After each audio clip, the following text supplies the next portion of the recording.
to talk about it, even though everybody that loved me and was close to me, they knew. They knew. But I was still ashamed and embarrassed, as so many women are. They're terrified to come forward because of the shame. So I had to change all of the focus that I had for all of these years that I had on her, and it all became about me, which is what my program is for women. It's a you-focused program.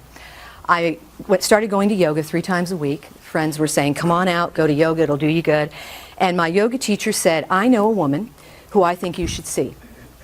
She is a life coach, she's an artist, she's a yoga teacher, she is a massage therapist, she's just a wonderful, holistic, healing human being. So I'm pulling up in her driveway in Richardson, Texas. I'm like, sure, I'll go.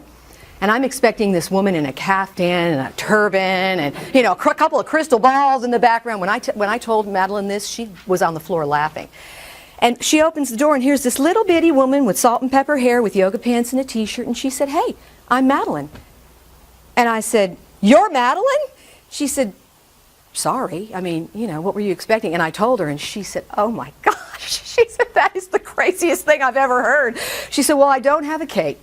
And I don't have a caftan, and I don't have any crystal balls or anything, but why don't you come on in and let's see what we can do here.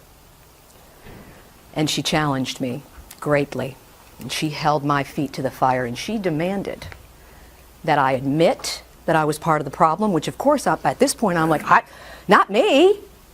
I'm the good one. I'm the one who made everything okay. I'm not part of the problem. She's the problem. She's the addict. I'm the one who cleaned the house and cooked the meals and bathed the dogs and went to work and did all those wonderful things to keep our life going. I'm the good one. She said, really? Okay. Well, let's talk about that a little bit, and then I want you to go home and I want you to write it down. She got me started with writing, journaling. Write it down. Tell your story. So I did. And it was a long, long, long road.